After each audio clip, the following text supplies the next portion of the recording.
আসসালামু আলাইকুম ওয়া রাহমাতুল্লাহি ওয়া বারাকাতুহু। প্রিয় মুসলিম ভাই ও বোনেরা, আমরা অনেকে অনেক কিছু জানি, তবে মুসলিম হিসেবে বাথরুমে যাওয়ার যে একটি দোয়া রয়েছে সেটাও আমরা আজ পর্যন্ত জানি না। চলুন আমরা শিখে নিই।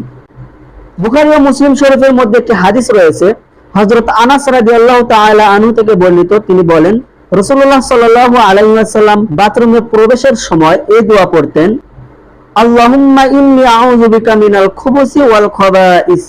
অর্থ, হে আল্লাহ, আমি মন্দ কাজ ও শয়তান থেকে আপনার নিকট সাহায্য চাচ্ছি। এছাড়াও আরো একটি হাদিস রয়েছে, আবু দাউদ, তিরমিজি ও নাসাই শরীফে একটি হাদিস রয়েছে, যেখানে বলা আছে, বিসমিল্লাহি আল্লাহুম্মা ইন্নী আউযু বিকা মিনাল খুবসি ওয়াল খাবাইস। অর্থ, আল্লাহর নাম নিয়ে শুরু করছি, হে আল্লাহ, নিশ্চয় আমি পুরুষ ও নারী খবিস জিন হতে তোমার নিকট আশ্রয় প্রার্থনা করছি।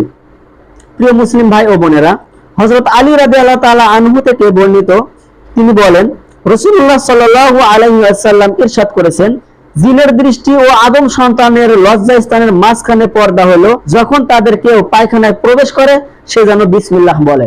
অর্থাৎ প্রথমে ছিল আল্লাহুম্মা ইন্নী আউযু বিকা মিনাল খুবুসি ওয়াল খাবাইস, এরপরে সে বিসমিল্লাহি আল্লাহুম্মা ইন্নী আউযু বিকা মিনাল খুবুসি ওয়াল খাবাইস। প্রত্যেক মুসলিম বোনদেরকে আমি বলবো, যারা আল্লাহ রাসূল সাল্লাল্লাহু আলাইহি ওয়াসাল্লামের উম্মত হিসেবে দাবি করেন, তাদেরকে অবশ্যই এই দোয়াগুলো শিখতে হবে।